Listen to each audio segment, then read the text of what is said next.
모두 자리에 앉아 다 함께 기도드리시겠습니다. 사랑의 하나님, 오늘도 예배의 자리로 우리를 불러주셔서 감사드립니다.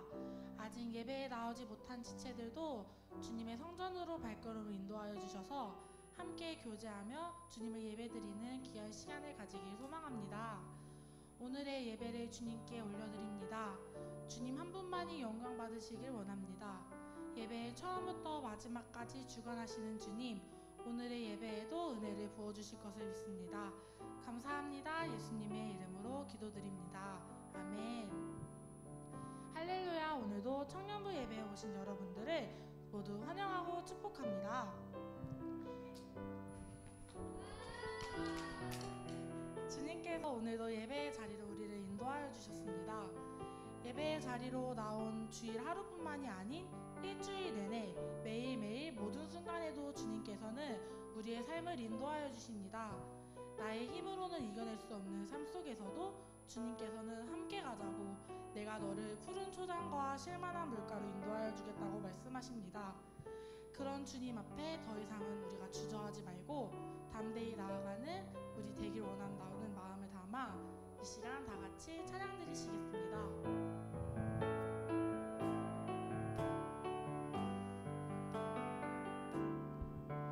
거친 풍랑을 잠재울 힘이 내게는 없어. 뱃머리를 돌려 다른 곳으로 갈까.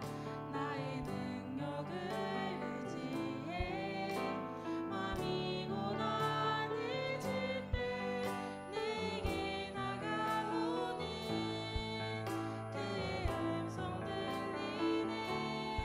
거친 풍랑을 잠재울 힘이 내게는 없어. 뱃머리를 돌려 다른 곳으로 갈까. 나의 능력을 의지해 맘이 고단해질 때 내게 다가오는 그의 음성 들리네. 오라 우리로 오라.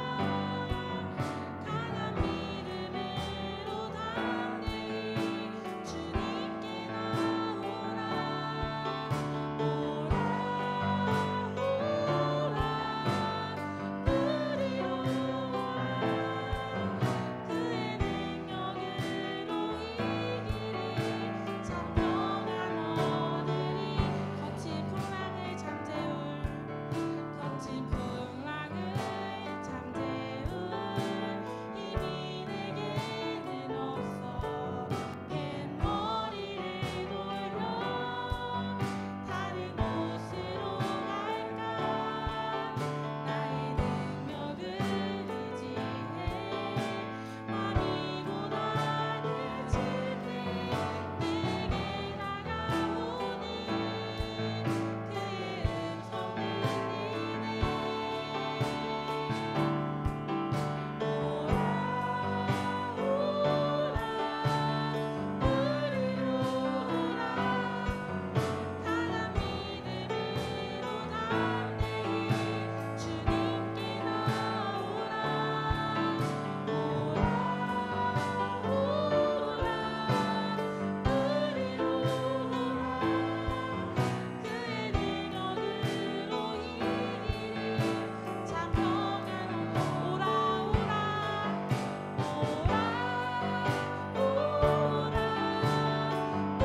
우리로 오라. 강한 믿음으로 담대히 주님께 나오라.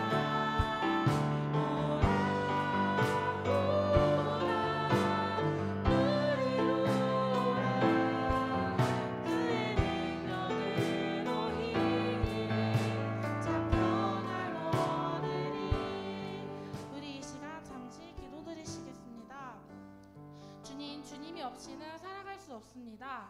나의 힘으로는, 나의 능력으로는 이겨낼 수 없습니다. 나의 모든 삶을 처음부터 끝까지 인도하여 주시는 주님의 음성을 듣고 강한 믿음으로 주님의 길을 걸어가는 내가 되길 원합니다.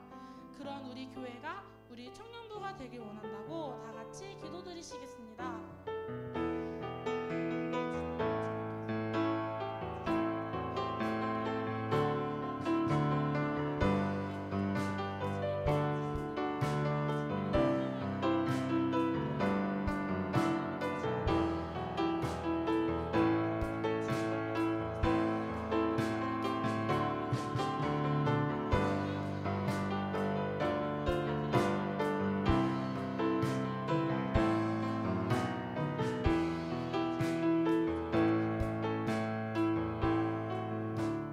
감사드립니다. 예수님의 이름으로 기도드립니다. 아멘. 우리 이 시간 함께 나온 형제자매님들을 바라보며 이렇게 교제해 볼까요? 주님은 나의 목자이십니다. 주님은 나의 목자이십니다. 아멘. 남은 99마리의 양이 아닌 잃은 양 한 마리를 찾으러 떠나시는 우리 목자 되시는 주님께서 우리에게 너가 있는 그곳보다 나와 함께하는 바로 이곳 푸른 초장과 실만한 물가가 있는 곳으로 함께 가자고 인도하여 주십니다. 그런 주님께 우리는 더 이상 주저하지 말고 뛰어나갈 수 있는 그런 우리가 되길 소망합니다. 이 시간 모두 자리에서 일어나셔서 다 같이 찬양 드리시겠습니다.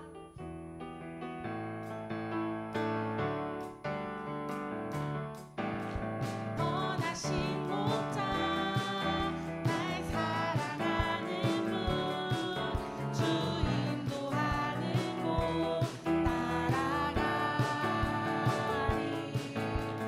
주의 말씀을 나누기 위하여 주 인도하는 곳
함께 박수를 드립시다.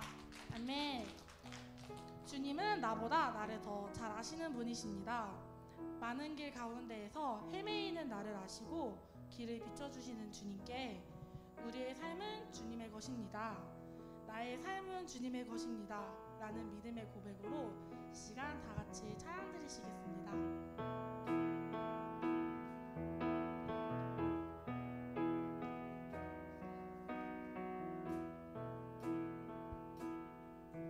주님 내 길을 잘 아시고 내 걸음 아시네.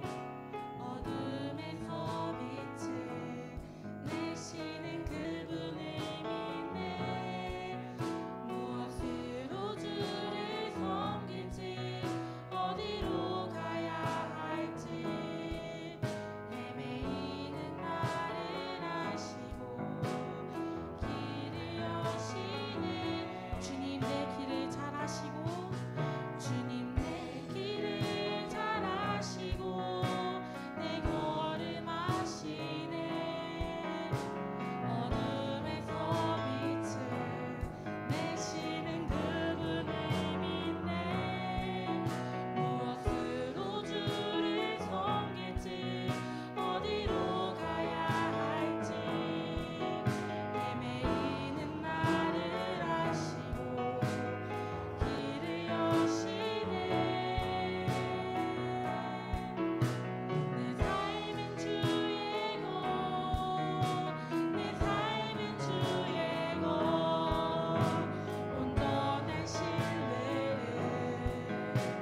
인도하시어서 언제나 이끌어주시는 주님, 주님의 길을 따라가겠습니다. 그 길이 좁은 길이며 가기 힘든 길이어도 모든 두려움 다 내려놓고 담대히 주님 앞에 나아가는 우리가 되길 소망합니다. 주님께 내 삶 모두 맡겨드립니다. 온전히 주님의 길만을 걸어가는 우리가 되길 원한다는 기도 제목으로 다 함께 기도드리시겠습니다.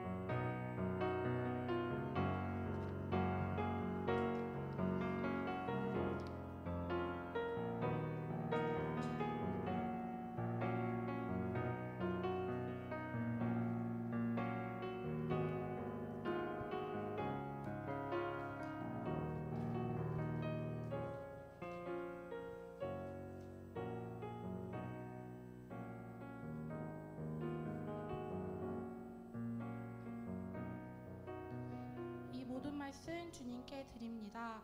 예수님의 이름으로 기도드립니다. 아멘. 사도들의 믿음에 따라 우리의 신앙을 고백하겠습니다. 나는 전능하신 아버지 하나님, 천지의 창조주를 믿습니다. 나는 그의 유일하신 아들, 우리 주 예수 그리스도를 믿습니다. 그는 성령으로 잉태되어 동정녀 마리아에게서 나시고 본디오 빌라도에게 고난을 받아 십자가에 못 박혀 죽으시고 장사된 지 사흘 만에 죽은 자 가운데서 다시 살아나셨으며 하늘에 오르시어 전능하신 아버지 하나님 우편에 앉아 계시다가 거기로부터 살아있는 자와 죽은 자를 심판하러 오십니다. 나는 성령을 믿으며 거룩한 공교회와 성도의 교제와 죄를 용서받는 것과 몸의 부활과 영생을 믿습니다. 아멘. 이 시간 감사해요 찬양 드리시면서 준비해 오신 예물 하나님께 드리겠습니다.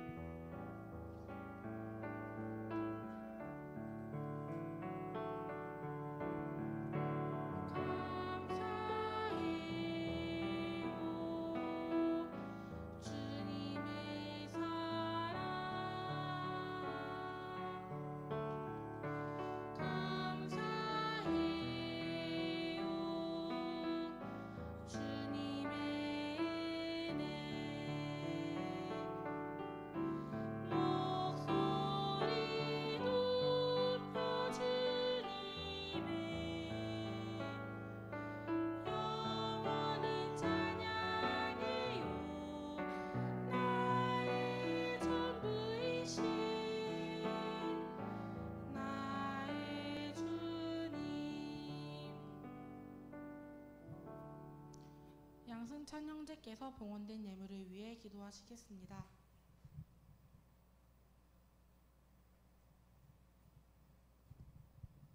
기도드리시겠습니다. 사랑이 많으신 하나님 아버지, 오늘도 이렇게 귀한 하루 주셔서 주님 앞에 나올 수 있도록 하여 주시니 감사드립니다. 하나님 아버지, 저희가 작지만 세상에서 쓰이는 귀한 예물 가지고 나왔습니다.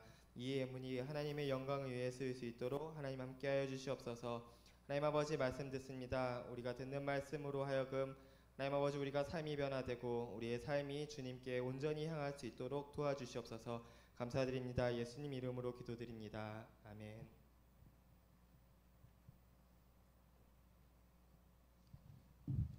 오늘 하나님께서 주신 말씀은 요한복음 5장 19절에서 29절입니다. 요한복음 5장 19절에서 29절입니다. 다 찾으신 줄 알고 제가 한 절, 여러분이 한 절, 마지막 절은 함께 교독하겠습니다.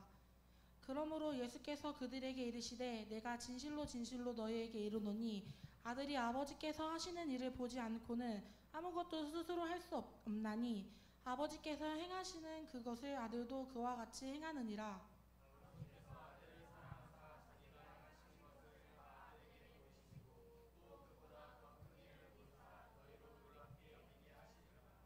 아버지께서 죽은 자들을 일으켜 살리신 같이 아들도 자기가 원하는 자들을 살리느니라.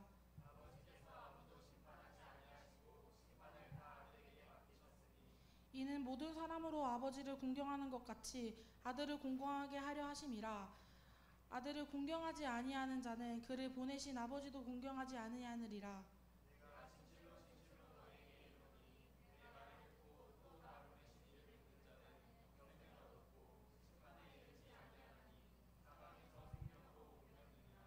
진실로 진실로 너희에게 이르노니 죽은 자들이 하나님의 아들의 음성을 들을 때가 오나니 곧 이때라. 듣는 자는 살아나니라.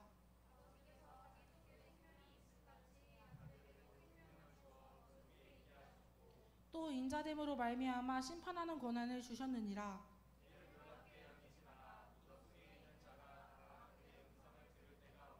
함께 읽겠습니다. 선한 일을 행하는 자는 생명의 부활로, 악한 일을 행하는 자는 심판의 부활로 나오리니. 아멘. 김요한 목사님께서 말씀해 주실 때 많은 은혜 받으시길 바랍니다.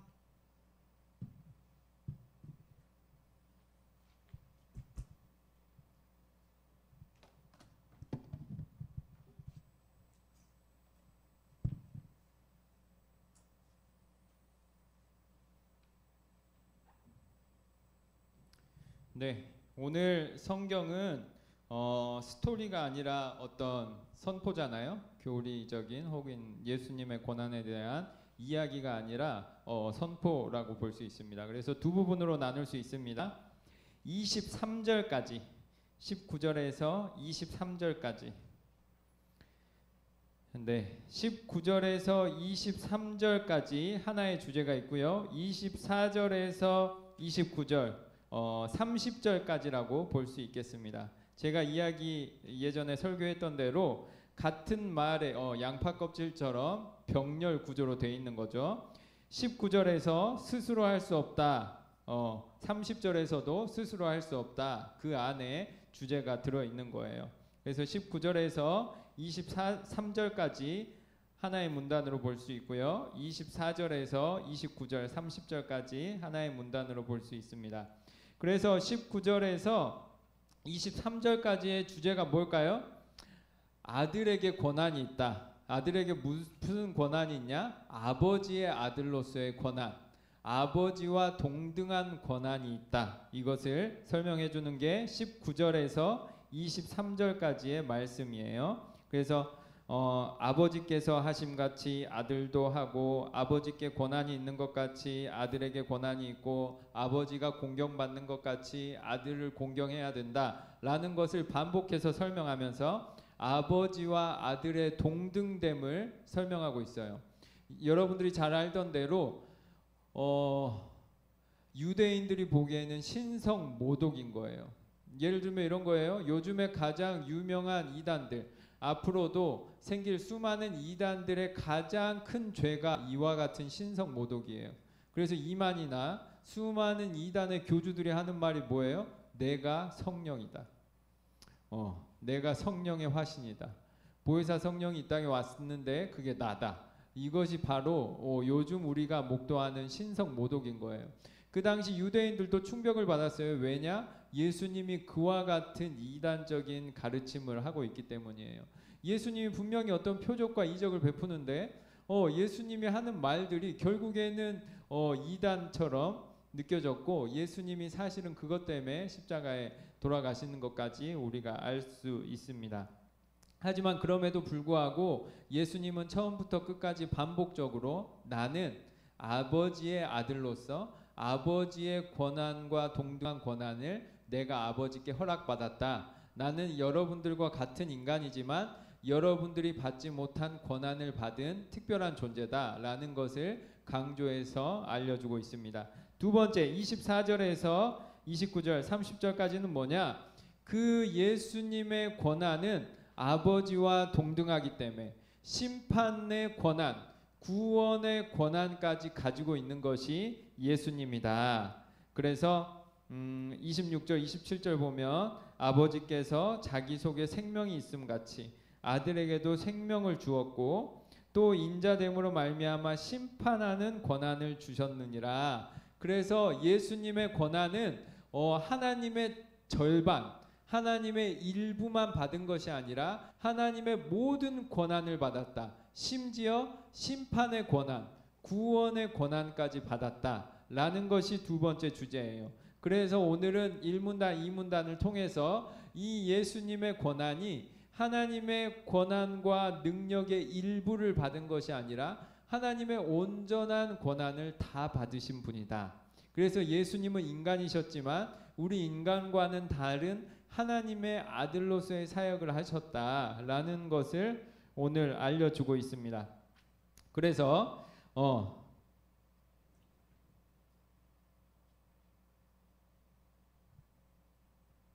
교회에서 가장 중요한 게 뭐냐? 구원이에요. 여러분들에게 질문을 하겠습니다. 1번, 2번 손을 들면 되는 거예요. 우리는 전통적으로 심판이 있음을 배웠고 불지옥에서 사람들이 영영이 지옥 벌을 받는다는 것을 신뢰해 왔어요. 근데 어떤 신학자들이 나타났어요. 최근 신학자들은 더 많이 그런 주장을 합니다. 뭐냐? 하나님의 능력이 끝이 없다면, 하나님의 구원이 실패할 수 없다. 하나님의 구원이 실패할 수 없다면 이 세상의 모든 사람을 구원할 수 있다. 이 세상의 모든 사람을 구원 못한다면 하나님의 능력이 부족한 것이다. 하나님의 능력이 부족함이 없다면 이 세상에 있는 모든 사람을 구원할 것이다. 이게 만인 구원설이에요.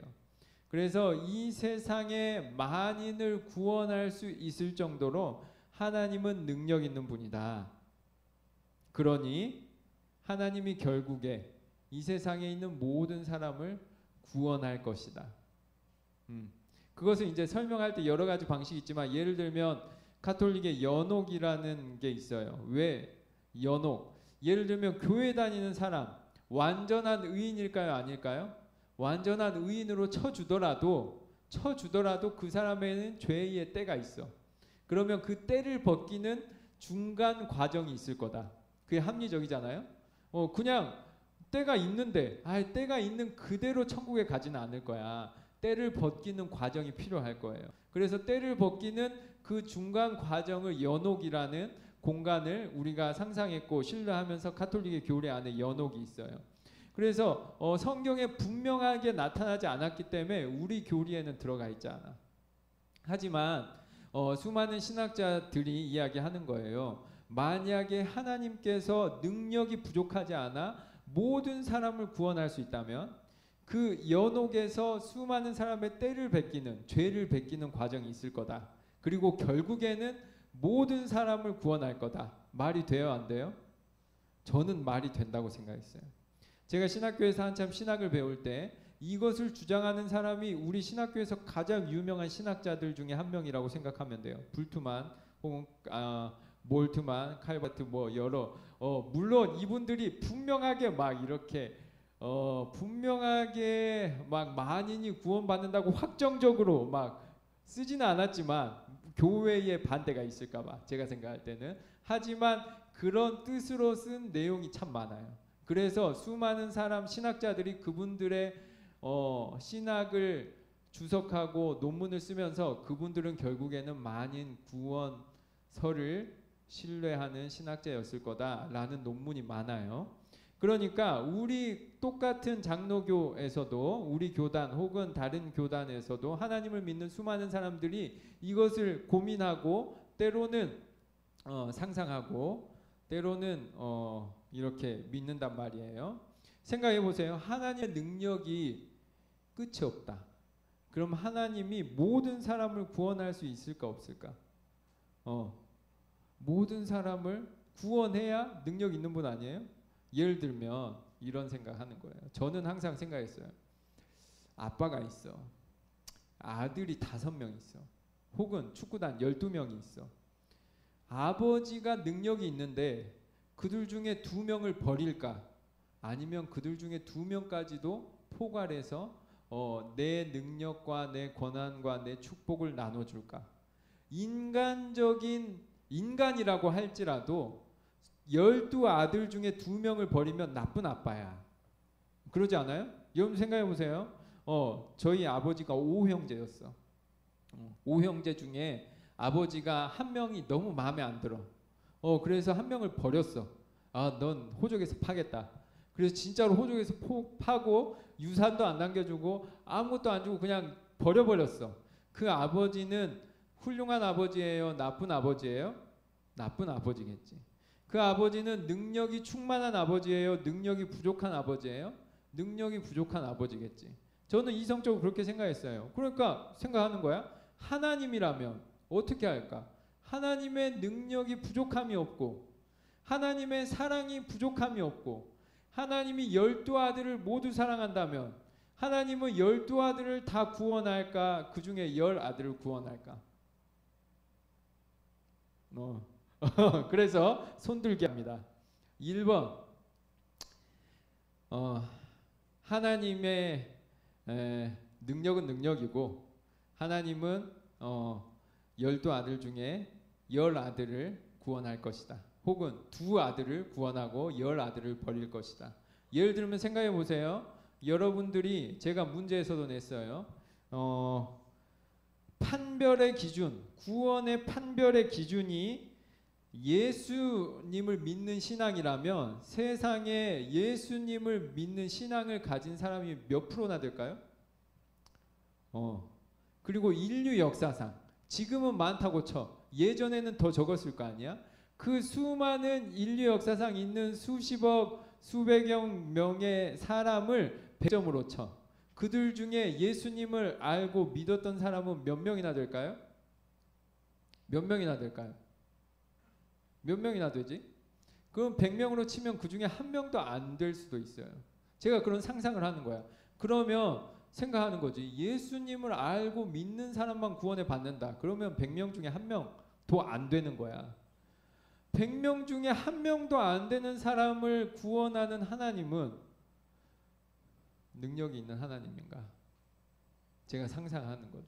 여러분들도 생각해 보세요. 100명 중에 한 명도 구원하지 못하는 하나님은 우리가 믿는 하나님이 맞나? 100명 중에 한 명도 구원하지 못하는 하나님은 능력의 하나님이 맞나? 생각하는 거예요. 그래서 문제를 냅니다. 100명 중에 한 명만 구원하기로 결정한 하나님을 나는 믿는다. 1번. 아니다. 제가 들자면 듭니다. 아니다. 하나님은 어떻게 해서든 100명 중에 100명을 구원할 거다. 제가 분명히 말하지만 1번, 2번 다 하나님을 믿는 신학자들이 주장하는 거예요. 물론 또 신학적으로 어려움이 있겠지만 1번, 2번 다 신학자들이 하는 거니까 뭘 들어도 상관없어요. 여러분들이 뭘 선택하냐면 확인해 보는 거예요. 고민해 보는 거예요. 1번, 100명 중에 한 명 하나님 구원하기를 결정했다. 그건 하나님의 주권이다. 그건 하나님의 선택이다. 1번. 2번. 1번 손 들어주세요. 네.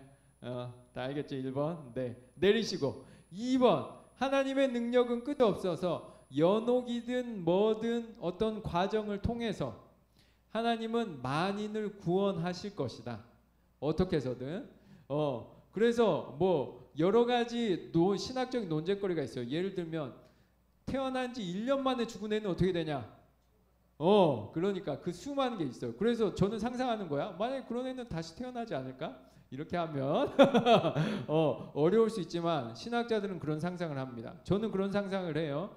만약에 1년 태어난 아이들은 무조건 천국에 간다 하면 1년 태어나고 죽는 게 훨씬 맞죠?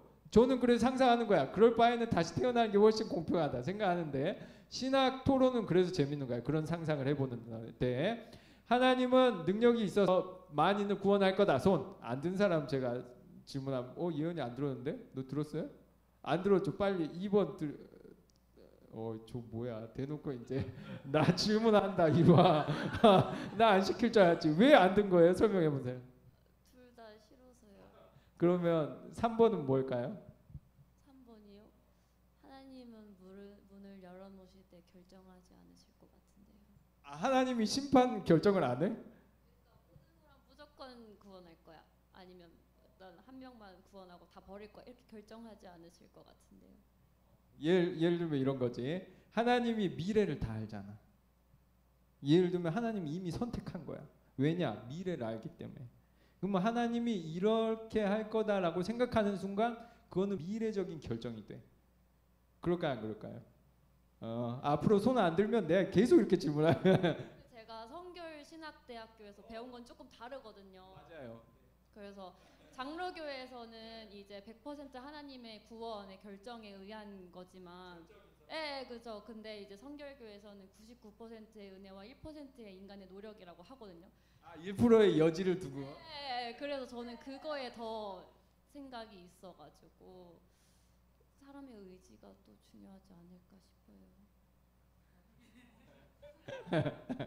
네, 그래서 그런 거죠. 사람의 선택이 중요해서 사람의 어떤 행동에 의해서 결정되는 것을 하나님이 알까 모를까. 하나님이 전지하다면 결국엔 아는 거예요. 그래서 예를 들면 이런 거예요. 하나님이 결국에 이 세상에 인간을 창조하실 때 인간의 결론을 알았을까요? 몰랐을까요? 알았겠지. 100명 중에 뭐 정확하게 뭐 몇 명 구원 받는 것을 하나님이 알았을까요? 몰랐을까요? 여지를 두셨겠지만 하나님이 100명 중에 한 명도 혹은 100명 중에 100명을 위해서 일한다는 것이 하나님의 선택 가운데 있을 거라고 생각해요. 그래서 저는 신학교에 다닐 때 이게 고민이었어요.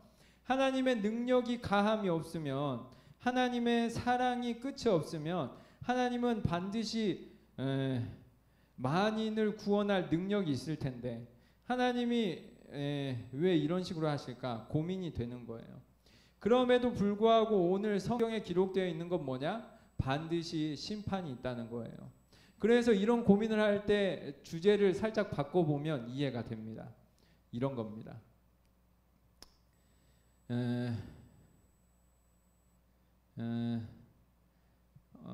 죄의 유무가 중요하냐? 죄의 크기가 중요하냐? 예를 들면 구원을 받을 때 구원의 지경에 들어갈 때 죄의 유무가 중요하냐? 죄의 크기가 중요하냐? 예를 들면 이런 거예요. 병원에서 의사 선생님들이 자기도 모르게 진찰을 잘못해서 사람이 희생당할 수 있겠죠. 예를 들면 이런 거예요. 제가 예전 교수님한테 신학 교수님한테 이 이야기를 들었어요. 친구 중에 의학 교수가 있대. 의학 교수가 너무 괴로워하고 교회 다니는데 술을 마시고 술을 마시지 않을 수가 없다고 고백하더래. 울면서 고백하기를 내가 15년 동안 의학 교수를 하면서 해봤더니 내가 예전에 잘못 치료했던 사람이 생각이 난다. 그 죄책감 때문에 내가 술 없이는 요즘에 잠이 안 오더라. 이런 이야기를 하던 것을 신학 교수님이 의학 교수에게 들은 거야. 그런 거죠. 이 세상은 사람들로 이루어진 세상이라 의사들도 실수를 하고 누군가는 살 사람인데 의사는 최선을 다했음에도 불구하고 오판할 수 있고 그것 때문에 생명을 잃을 수 있어요. 내가 칼을 들었잖아. 하지만 그 칼을 나의 물론 이런 일이 없어야 되겠지만 인간적인 의사의 실수에 의해서 나을 사람이 결국에는 못 나을 수도 있는 거야. 그 사람의 어떻게 보면 죄라고 할 수 있는 잘못해서 사람이 죽었잖아요. 그 사람의 죄라고 할 수 있는 그것과 사람을 일부러 칼로 죽인 사람의 죄, 그 죄를 똑같다고 생각할까요? 다르다고 생각할까요? 똑같다고 생각할까요? 다르다고 생각할까요? 예를 들면 이런 거예요. 제가 또 우리 딸을 키우잖아요.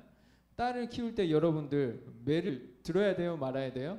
저는 매를 듣는 입장이에요. 기본적인 최소한의 어렸을 때의 어떤 체벌이 있어야 된다고 저는 생각해야 되는 입장인데 만약에 제가 거기에 감정을 안 실으려고 정말 노력하지만 감정을 실을 때가 있을까요? 없을까요?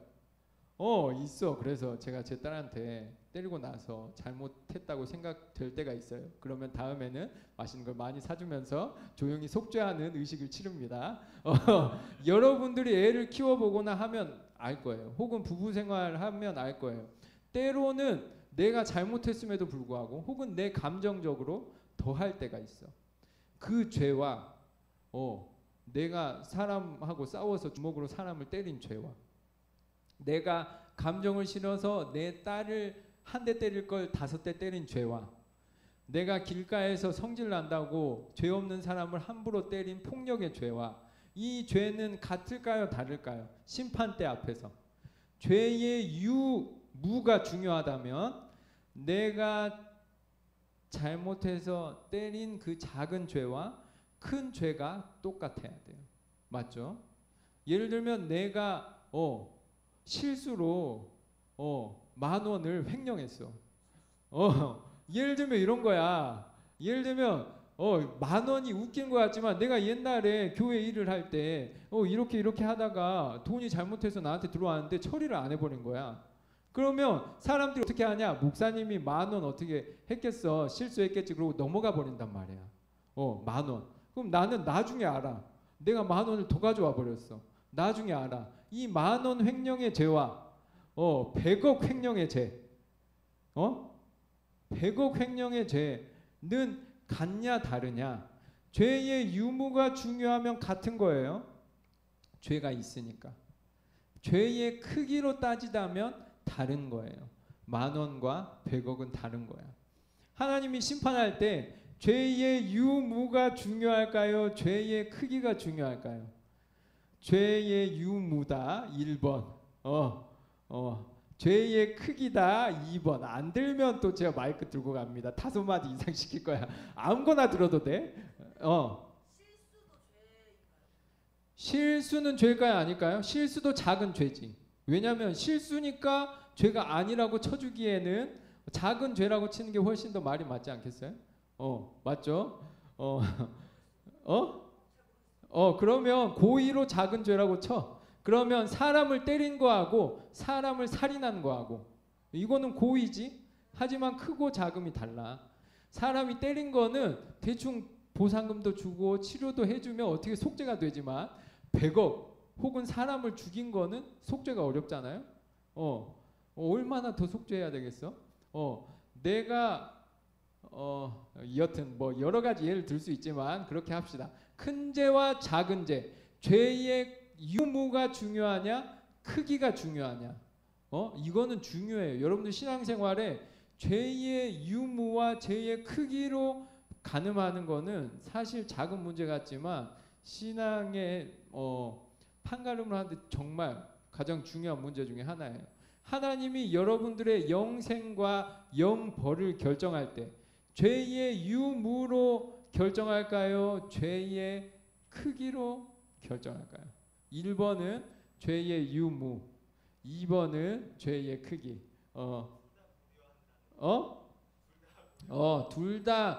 둘 다 고려. 어떻게 할 수 있지? 둘 다 보지만.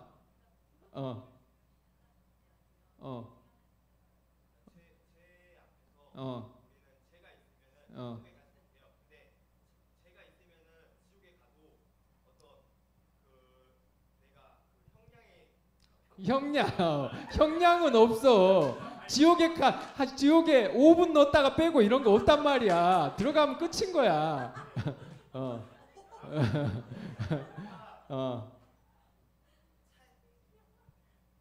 봐보세요. 그래서 이 질문이 이건 거야. 두 가지를 합치면 이렇게 돼. 죄의 유무잖아요. 죄의 무 하면 문제가 없어. 하면 유면 작든 크든 무조건 지옥이야. 하지만 죄의 크기면 죄가 있더라도 이 정도는 봐주는 거야. 죄가 있더라도 이 정도면 천국으로 아까 중간 단계 그 연옥으로 했다가 천국으로 하든 똑같이 구원이잖아. 저는 연옥으로 갔다가 천국 가든 천국으로 바로 가든 어쨌든 구원이라고 보고, 지옥으로 가는 거는 굳이 연옥 필요 없어. 무조건 지옥이야. 그러면 크기로 따지자고 하면 어느 정도 죄를 지었어도 이 정도 크기면 구원이다.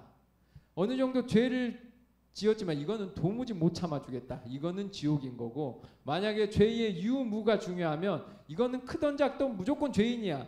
하나님 볼 때는 크던 작던 무조건 죄인이야. 그래서 있으면 회개하지 않으면, 회개를 덜 했으면 이거는 무조건 예수님에게 용서받지 못했으면 무조건 지옥 아니면 무조건 천국. 그래서 유무가 중요하냐 크기가 중요하냐 뭐 이걸로 오늘 판가름 나는 거 아니니까 뭐든 하나만 해보세요. 어쨌든 그러고 고민하는 거야. 일단 1번 유무가 중요하다. 1번 유무. 1번 내리시고 예은이만 봐야 되겠다. 너 또 내가 너 그렇게 피해가지 마. 어떻게든 손 들어. 2번 유무 아니 크기 2번 네 예은이 또 안 들었어. 네 다음 주에 또 지금 생각해 보세요. 이게 모든 신학을 보면은 연결돼 있는 거예요. 예를 들면 이런 거예요. 죄의 유무가 중요하면 만인을 구원하기가 쉬워요. 상상해 보세요. 이 죄나 저 죄나 똑같아. 그러면 이 사람 구원이면 저 사람 구원이 쉬울까요? 어려울까요? 쉽지. 예를 들면 일을 저지른 사람이나 십을 저지른 사람이나 유무가 중요해. 에? 그러면 일을 저지른 사람을 구원했어. 용서하고 구원했어. 그럼 십을 저지른 사람은 용서하고 구원할 수 있어요? 없어요? 있죠. 왜냐? 일이나 십이나 똑같으니까. 그렇죠? 그러면 유무를 따지게 되면 만인 구원이 쉬워져요. 맞죠? 하나님이 일을 잘못한 사람을 구원할 수 있는 능력이 있다면 십을 잘못한 사람의 구원도 쉬운 거예요. 그러면 작은 죄나 큰 죄나 똑같다면 하나님은 반드시 만인 구원을 하실 거야. 왜냐? 작은 죄나 큰 죄나 똑같으니까. 저는 그렇게 상상해요. 여러분들 어떻게 생각하세요? 말이 되잖아. 작은 죄, 예를 들면 일생 이런 사람이 없어. 하지만 일생 동안 거짓말 한 번 한 사람이 있어. 아니면 100억을 횡령한 사람이 있어. 그러면 하나님은 생각할 거야. 일생 동안 한 번 죄를 저지른 사람, 죄가 커요, 작아요? 여러분들이 하나님이라고 상상해봐. 용서해 줄까 말까? 용서해 줄까 말까요? 나 같으면 용서해 줄 거야. 그 거짓말 하나 때문에 지옥으로 보내겠어? 나 같으면 안 그래. 내가 하나님이라면 안 그러겠다. 제가 믿는 하나님이라면 안 그래요. 만약에 이 죄의 유무로 따진다면 그 거짓말 한 명을 구원한다면 100억 횡령한 사람도 구원할 거야. 어차피 사람은 다 죄인이다. 구원할 거예요. 반대로 죄의 크기가 중요하다. 그러면 하나님이 장발장과 100억 횡령한 사람은 다르게 판단할 거야. 장발장은 배고파서 빵을 훔친 사람이고, 빵을 이만한 거라도 100억하고 비교가 돼? 빵이 막 이 교회만 하더라도 100억과 비교가 안 돼. 죄가 좀 하나를 훔쳐도 100억은 안 돼. 그러니까 그래서 저는 죄의 크기가 중요하다 생각하는 사람이에요. 여러분들은 여러분들의 신앙 고백을 하면 돼. 저는 장발장은 용서해 주겠다. 그 사람은 배가 고파서 한 거니까. 하지만 배가 고프지 않음에도 불구하고 탐욕 때문에 100억을 벌어놓고 온갖 사람의 가난을 못 본 채 한 사람, 그 사람을 하나님이 구원해 줄 수 있을까? 저는 고민이 되는 거예요. 그러면서 생각한 거예요. 하나님 앞에서는 죄의 크기가 중요하고 하나님은 반드시 그 심판에 대해서 그것을 판가름할 것이다. 오늘 성경 말씀에 써져 있어요. 영벌과 생명의 부활과 심판의 부활이 있다. 우리는 상상하기 쉬워요. 죽고 나면 끝이다거나 죄를 지은 사람은 영생하지 않거나, 성경에 써져 있는 건 뭐냐? 죄를 지은 사람이나 죄를 짓지 않는 사람이나 영생은 하는 거야. 어디에서 영생하느냐? 어떤 사람은 예수님과 함께 생명의 영생을 하는 거고, 어떤 사람은 심판 앞에서 심판의 영생을 하는 거죠. 저는 죄의 유무보다 죄의 크기가 중요하다고 생각해요. 여러분들의 작은 죄들은 예배에 지각하거나, 예를 들면 이것도 죄일 수 있어. 하나님이 살아계시는데 하나님 앞에 예배 드리는데 여행을 가? 이것도 죄일 수 있잖아요. 고의로 저지른 죄일 수 있어. 안식일을 거룩하게 지키래잖아. 저는 그러한 죄들은 작게 느껴져요. 그러한 작은 죄들은 물론 영영이 놀러 다니는 죄가 아니라면 그런 작은 죄들은 용서받는다고 믿습니다. 하지만 큰 죄들은 용서받지 않는다고 저는 믿어요. 그래서 하나님 앞에서는 반드시 심판이 있다. 제가 신학교에서 신학을 배울 때는 하나님의 능력이, 사랑이 끝이 없기 때문에 하나님이 결국에는 세상의 모든 사람을 구원하기 위해서 애쓰시고 그래서 내가 알 수 없는 어떤 방식으로 하나님이 구원하시지 않을까 상상하기도 했었지만 지금의 저의 신앙 고백은 하나님이 그럼에도 불구하고 용서하지 못할 죄가 있다. 유아살해, 성폭행, 살인, 연쇄살인 그것들까지 모두 용서하는 하나님을 내가 상상할 수 없다. 성경에 나온 하나님처럼 하나님은 반드시 심판을 하실 것이고 그 심판의 기준은 죄의 크기가 될 것이다 라고 제가 지금 믿고 있습니다. 여러분들도 하나님을 상상하고 믿게 될 것이고 여러분들이 그리는 하나님이 저와 조금은 다를 수 있겠지만 반드시 여러분들이 생각해야 될 건 뭐냐? 반드시 인간의 삶은 죽고 나서 끝이 아니라 심판이 있다.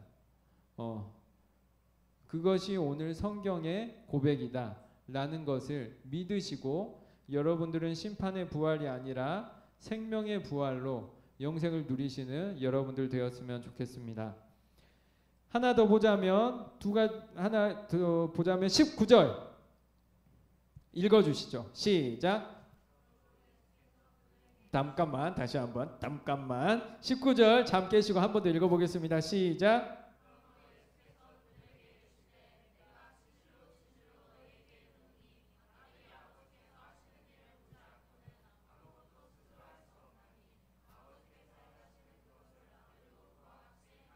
네, 스스로 할 수 없다. 아버지가 한다는 거예요? 아들이 한다는 거예요? 스스로 할 수 없다. 아들이 스스로 할 수 없다. 아버지가 한다는 거예요? 아들이 한다는 거예요? 빨리 선택하세요. 아버지가 한다는 거예요? 아들이 한다는 거예요? 아들이 스스로 할 수 없으니 이거는 누가 하는 거예요? 아버지가 하는 거죠. 성경을 잘 읽어야 돼요. 그래야 제가 가진 질문과 똑같은 질문을 가질 수 있어요. 19절에서 강조하는 건 뭐냐? 아들은 아들 스스로 하지 않고 아버지의 일을 한다. 그러니 이 일의 주체는 누구냐? 아버지다. 근데 22절 다 같이 읽어보겠습니다. 시작.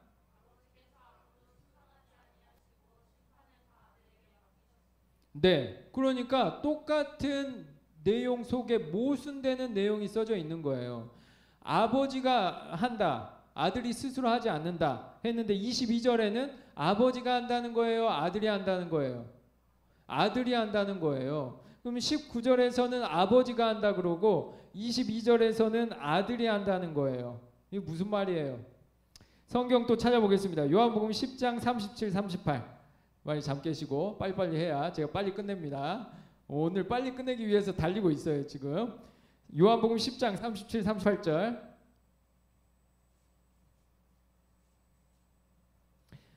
예수님께서 끊임없이 자기의 권한과 자기의 아이덴티티를 설명하면서 아버지와 아들을 이야기하는데 항상 이런 식이에요. 10장 37, 38절 다 같이 읽어보겠습니다. 시작.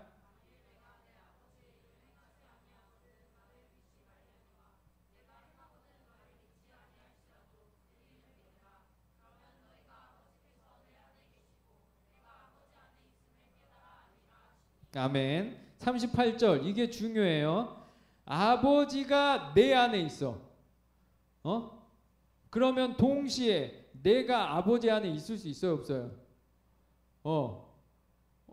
계속 이거 모순되는 표현이 들어있는 거예요. 내가 아버지 안에 들어있으면 아버지가 날 품고 있는 거여야 되잖아. 맞아요, 틀려요? 내가 아버지 안에 있으면, 내가 엄마 뱃속에 있으면 엄마가 나를 품고 있어야 되는데 나는 엄마 뱃속에 있고 엄마는 내 뱃속에 있다. 이게 말이 돼야 안 돼요? 안 되는 표현을 강조해서 하고 있는 거예요. 오늘 성경에서 보세요. 내가 스스로 하는 것이 아니라 아버지가 하는 것이다. 아버지가 심판하는 것이 아니라 아들이 심판하는 것이다. 내가 아버지의 뱃속에 있는 것인데 아버지가 내 뱃속에 있다. 모순되는 표현이 반복되어 있어요. 또 보세요. 요한복음 14장 9절에서 11절 일부러 모순되는 표현이 반복되어서 나타나고 있어요. 한 번만 이야기하면 실수야. 반복해서 하면 의미가 있는 거예요. 요한복음 14장 9절에서 11절 성경에서 우리가 하나님을 믿을 때 가장 중요한 교리 중에 하나를 설명하려고 하는 거예요. 9절에서 11절 다 같이 읽어보겠습니다. 시작.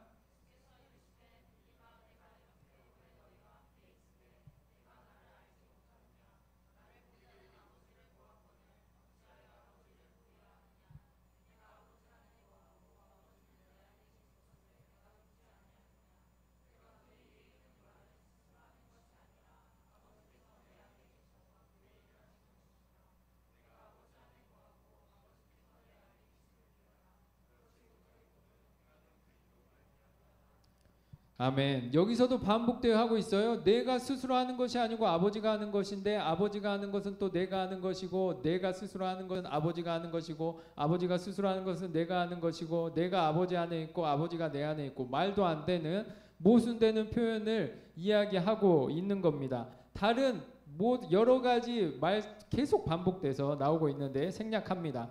그래서 오늘도 이야기하고 있는 거예요. 예수님이 하는 거냐 하나님이 하는 거냐 모순적으로 표현하고 있어요. 하나님이 하는 것 같다가 예수님이 하는 것 같다가 삼위일체도 마찬가지예요. 여러분들이 한 명의 신을 믿는 거예요? 세 명의 신을 믿는 거예요? 삼위일체야. 여러분들은 유일신을 믿는 종교잖아요. 근데 예수님도 믿잖아.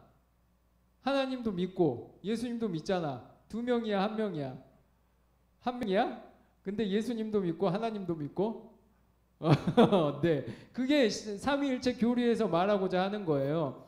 그래서 삼위일체가 뭐냐? 성부, 성자, 성령이 있는데 세 명이야. 근데 한 명이야. 말 돼요, 안 돼요? 안 돼요. 오늘 성경의 근거로 해서 하고 있는 거예요. 내가 아버지 안에 거하고 아버지가 내 안에 거한다. 말이 안 돼. 아버지가 하는 일이 아니라 내가 하는 일이고 내가 하는 일이 아니라 아버지가 하는 일이고 말이 안 돼. 세 명인데 한 명이고 한 명인데 세 명이야. 말이 안 돼. 이게 기독교 교리적으로 가장 중요한 삼위일체 교리인 거예요. 그래서 그림으로 표현합니다. 내가 아버지 안에 거한 그림이에요. 벤다이어그램 알겠어요? 모르겠어요? 여러분들 집합 배우잖아? 중학교 1학년 때 배우는 거야. 성자가 성부 안에 속하는 거야. 맞죠?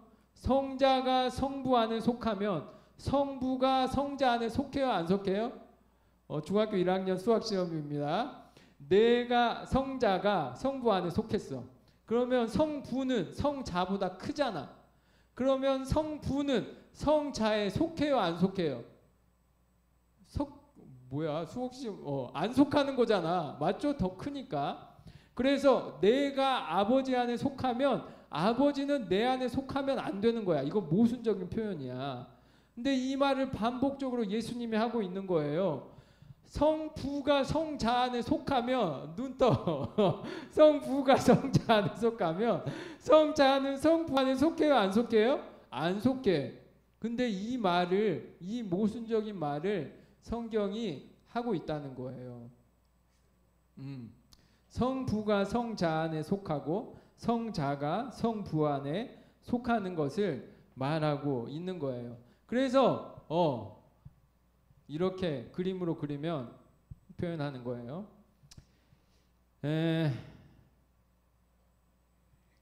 철학자, 중요한 말을 할 때 항상 이런 추임새를 넣습니다. 이제 어려운 말 들어갑니다. 철학자 사르트르라는 철학자가 있습니다. 그 철학자가 했던 말 하나는 제가 알고 있어요. 뭐냐? 타인은 지옥이다. 여러분들이 왜 이 세상을 사는 게 힘든 줄 알아요? 타인이 있기 때문이에요. 왜 결혼 생활이 힘든지 알아요? 내가 타인과 살기 때문이에요. 타인이란 뭐냐? 겹치지 않은 부분이 있다는 거예요. 여러분들 회의할 때 그런 거 안 느껴요? 내가 이걸 몇 번을 설명해야 알아먹나? 근데 끝까지 못 알아먹어. 제가 어제 우리 아내하고 하루 종일 저희 딸과 3명이서 저 삼위일체 그림처럼 하루 종일 집에 있었어요. 그러면 타인은 지옥이잖아? 어제 화목했을까요? 힘들었을까요? 화목했는데 타인은 지옥이라는 걸 제가 또 경험했어. 뭐냐? 저 그림이 합치가 되면 얼마나 천국 같겠어. 근데 합치가 안 돼. 내가 아무리 설명해도 이해가 안 되는 내용이 있어. 여러분들 연애할 때 그걸 느낄 거예요. 연애를 2년 이상 해보면 알아. 내가 아무리 설명해도 저 사람과 나와의 피할 수 없는 차이점이 있어요. 저 그림을 보세요. 겹치는 부분에 있어서는 행복해. 겹치는 부분에 있어서는 행복한데 아무리 노력해도 겹치지 않는 부분이 있어요. 여러분들 부모님의 자식으로 태어났잖아요. 완벽하게 마음에 들어 안 드는 부분이 많아? 안 드는 부분도 많잖아. 내가 부모인데 내 자식을 봤어. 다 마음에 들까요? 안 드는 부분이 많을까요? 안 드는 부분이 많아. 왜냐? 타인이니까. 왜 타인이 생기냐? 내가 아플 때 쟤는 아프지 않거든. 요즘에 우리의 고통과 생각을 공유하는 어떤 상상의 SF 드라마나 미드 이런 게 많은데, 타인이 왜 타인이냐? 내가 배고픈데 쟤는 행복할 수 있단 말이야. 그래서 타인인 거야. 내가 배고픈데 저 사람이 행복해 보여. 그러면 어떻게 느껴져요? 지옥같이 느껴져요. 여러분들 기생충 봤죠? 기생충이 안 보더라도 설국열차를 보든지 아니면 수많은 영화를 볼 때 느끼는 게 있어요. 뭐냐? 타인이 지옥이다. 나는 이 타이밍에 용서를 구하고 있는데 저 사람은 아직도 화내고 있어. 그럼 어떻게 해요? 아, 됐다 그래. 그러는 거잖아. 기생충에서 나는 지금 지하에서 엄청 고생하고 있는데 저 사람들은 맛있는 거 먹고 너무 띵가띵가 잘 살고 있어. 그럼 이 세상이 안 봤다고요? 아, 이거는 스포일러 아니야. 송강호가 이거는 그냥 나오는 거예요. 이건 스포일러 아니야. 송강호가 차량 운전을 하고 있는데 그 이성균 봉골레 아닌가 못 따라하겠다. 뭔가 성대모사를 하려고 하는데 안 되겠어. 제가 집에서 연습해 올게요. 봉골레 아니다. 그 이성균은 뒤에 앉아서 놀고 있는 거야. 이성균이 놀고 있는 거야. 이거는 전혀 스포일러가 아니야. 그러면 이 세상이 지옥같이 느껴져요. 나는 지금 엄청난 노동을 하고 있는데 저 사람들 해외여행하고 있어. 실제로 인스타그램을 보는 수많은 사람들의 행복지수가 낮아진다고 하고 있어요. 왜요? 가장 행복한 사진만 올리고 나는 그것과 비교되기 때문에. 그러면 이 세상이 어떻게 느껴져요? 지옥처럼 느껴지는 거야. 우리 아내가 어제 우리 딸한테 화를 냈어. 왜냐? 너한테 맛있는 음식을 먹이기 위해서 내가 엄청나게 준비를 해서 최고급 햄과 볶음 열심히 볶아가지고 준비를 했는데 안 먹는 거야. 덜 먹는 거야. 그래서 저는 먹기 싫으면 안 먹이는 주의예요. 그래서 점심을 안 먹였어. 점심은 그냥 먹고 내려가라. 근데 우리 아내가 실망을 하는 거야. 엄청나게 열심히 했는데 남긴 거지. 저녁을 먹었잖아요. 저녁을 또 열심히 준비했어요. 저녁을 또 남기고 안 먹어. 어떻게 돼요? 우리 딸을 보면서 작은 지옥을 체험하는 거야. 여러분들 연애하거나 육아할 때 반드시 이런 걸 경험하게 돼 있어요.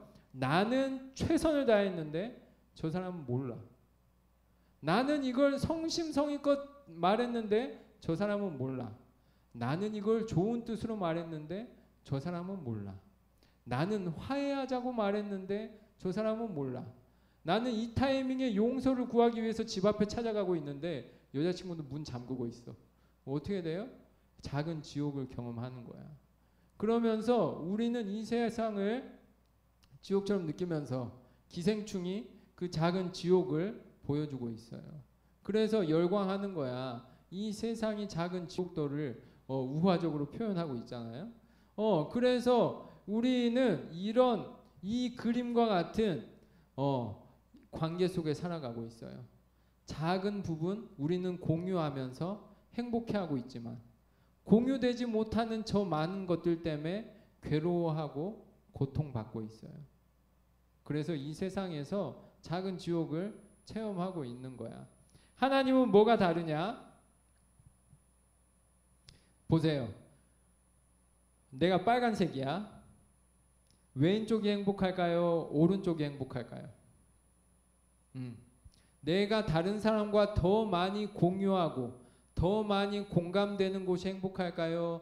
나의 일부 작은 거 완전히 뭐 100개 중에 한 조각만 공유되는 것이 행복할까요? 당연히 왼쪽이 행복할 거야. 그래서 우리는 공동체를 이룬다는 게 뭐냐?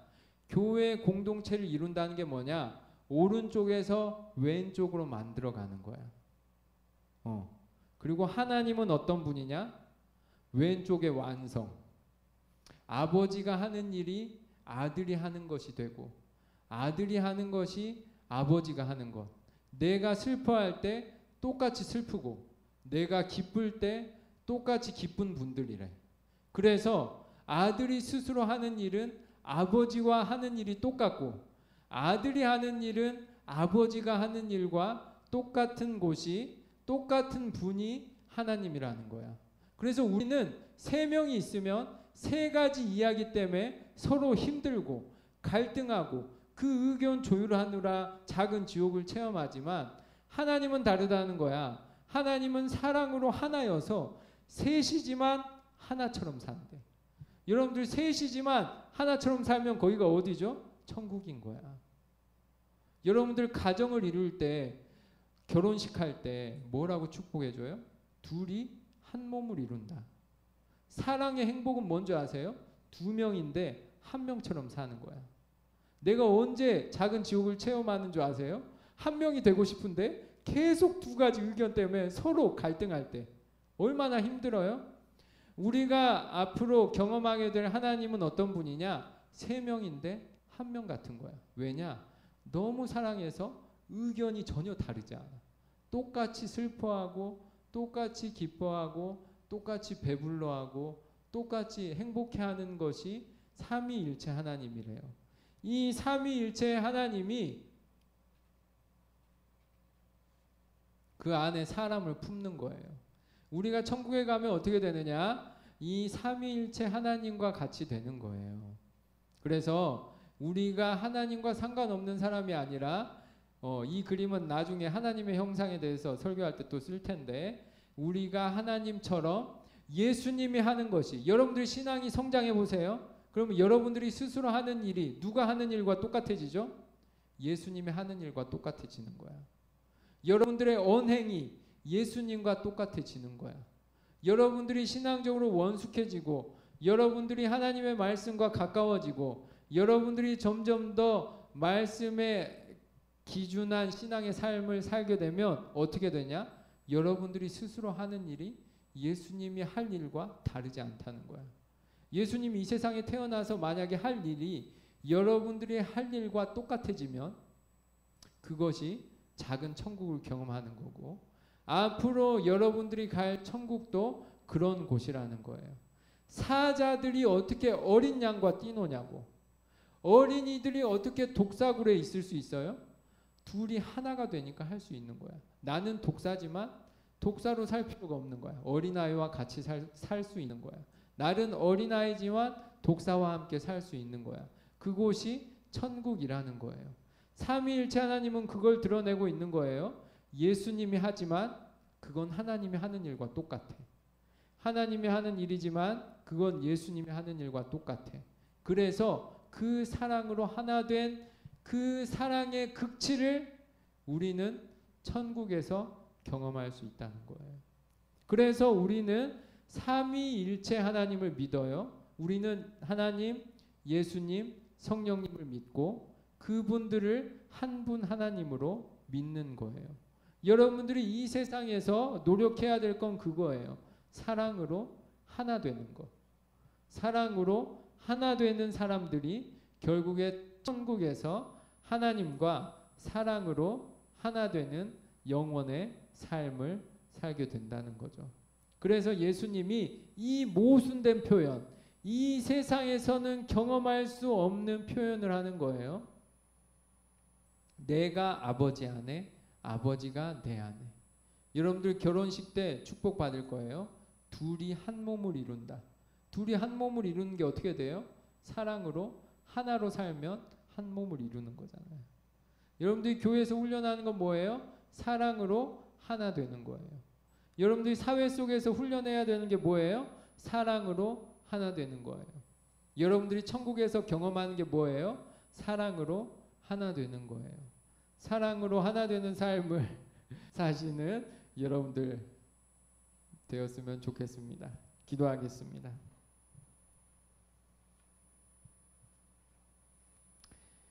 하나님 감사를 드립니다. 저희들 죄인이라 서로의 마음을 이해하지 못하고 서로의 선의를 이해하지 못하고 서로의 마음을 이해하지 못하고 때로 언쟁하고 분쟁하고 싸워야 되는 이 세상을 살아가고 있습니다.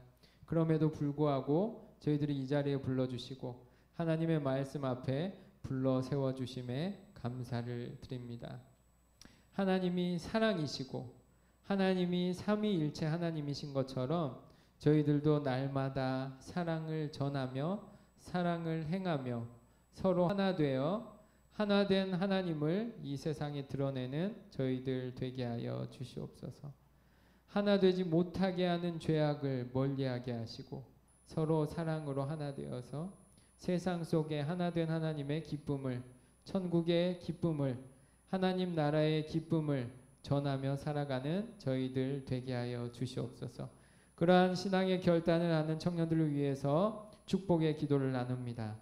지금은 우리 주 예수 그리스도의 은혜와 아버지 하나님의 극진하신 사랑과 성령의 교통하심이 사랑의 하나님, 삼위일체 하나님의 하나 되심처럼 하나 되어 살아가기를, 더욱 사랑하기를 다짐하는 우리 청년들의 삶 가운데에 이제로부터 영원토록 함께 계시기를 간절히 축원하옵나이다. 아멘.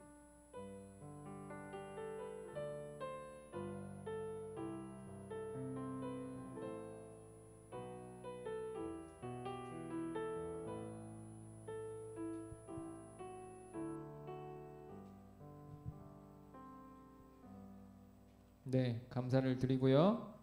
질문사항 있으신 분들은 언제든 환영하고요.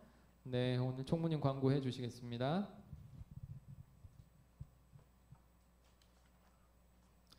네, 서로를 바라보면서 축복해 볼까요? 주님의 이름으로 축복합니다.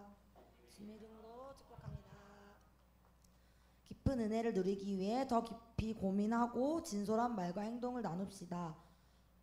하하하 운동 잘 하고 계시죠? 저는 저번 주랑 이번 주 다 했어요. 여러분들도 화이팅. 네, 청년부 회비 1만 원이고요. 은성제일교회 청년부 검색해 주시고 구독도 해주시고, 제가 한번 생각을 해봤어요. 우리 다들 개인 인스타 하는데 거기다가 한 명씩 홍보를 해도 몇백 명이 보는 거 아닌가? 이 생각 들더라고. 우리 한 번씩 한번 기회가 될 때 자기 인스타에 한번 올려보자고.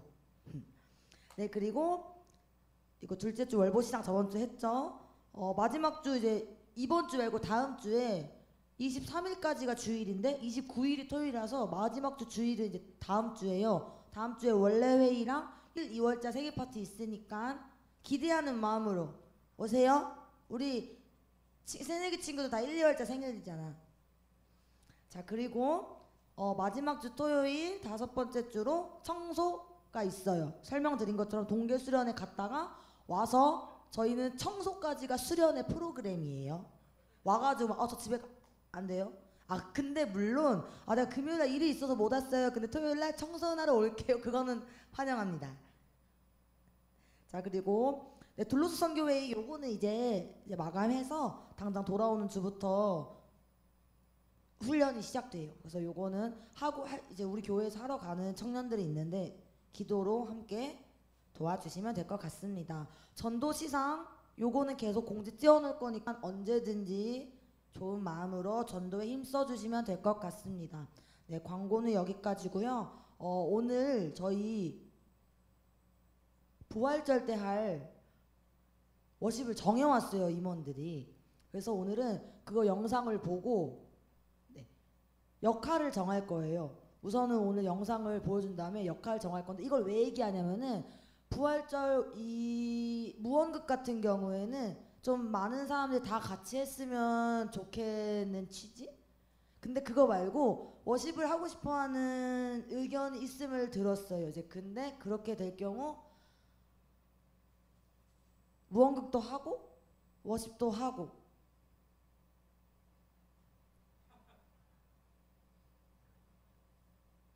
그렇게 지금 전달을 하는 거예요, 제가. 우선은 워십 아니 무언극을 틀어드릴게요. 한번 보고 결정하는 걸로 할게요.